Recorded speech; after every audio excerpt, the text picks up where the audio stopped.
Salut à toutes et à tous, Marty Japan pour un tout nouveau déballage. Et bien que aujourd'hui on va se pencher sur la figurine la Dragon Ball Super Saiyan 2 Trunks Final Hope Slash. Franchement, de ce que j'en ai vu sur internet, il y a quelques photos promotionnelles et compagnie, elle ne m'attirait absolument pas.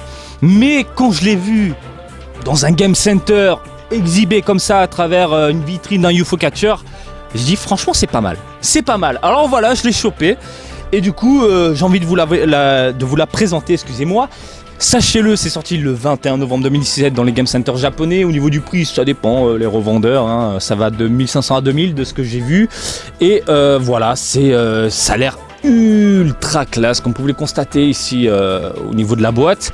Donc bon presto à l'édition et c'est licencié Dragon Ball Super. Bref, on arrête de papoter, on passe directement au concret et on découvre tout ça ensemble aujourd'hui. La boîte est quand même imposante, Par contre, le carton de protection est tout léger, tout fin, et c'est tout.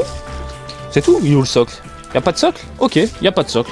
1, 2, 3 et 4 pièces. Allez, on ouvre tout ça et on découvre la bête.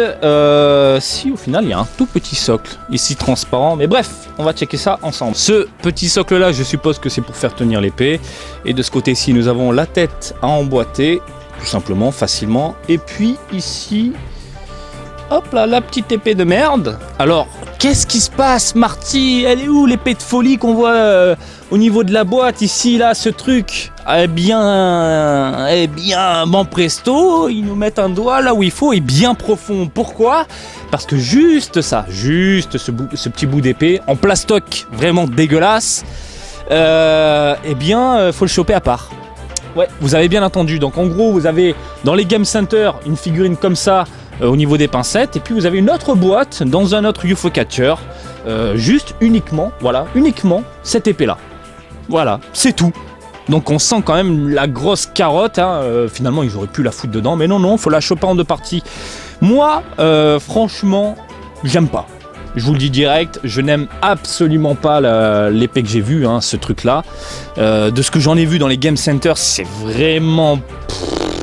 pas fou, donc tant mieux, j'ai envie de dire, cette épée qui ne m'attire absolument pas, mais alors pas du tout. Et du coup on va se pencher sur ce Trunks là avec l'épée défoncée, et ça je kiffe, par contre je kiffe. Donc au niveau ici de la tête, j'ai l'impression de voir un petit Broly, je sais pas vous, au niveau des cheveux, ça me fait penser à Broly. Je pensais voir des bananes à la base, comme on avait pu le constater au travers de quelques images promotionnelles, et au final ça passe, c'est pas très banane, c'est assez pointu, ça pique un peu. Donc franchement, nickel en Super Saiyajin 2. On a un Trunks assez vénère, des vêtements déchirés, pas du tout dégueulasse dans l'ensemble, c'est sympa. Voilà, on a la petite épée défoncée. J'ai un défaut ici, je sais pas si ça se voit. Ah non, ouais, je sais pas, c'est pas très beau. On a l'impression que la peinture déborde, mais en fait non, c'est dans la continuité. Mais bon, c'est pas la folie. Niveau couleur, pas trop de contraste, voire pas du tout, même pas du tout nuancé. Donc on a une seule couleur, une seule intensité, une sorte de noir-gris, un poil foncé. Voilà, il n'y a rien d'autre à ajouter ici. Du rouge, couleur peau, basta. Au niveau des cheveux, ça brille.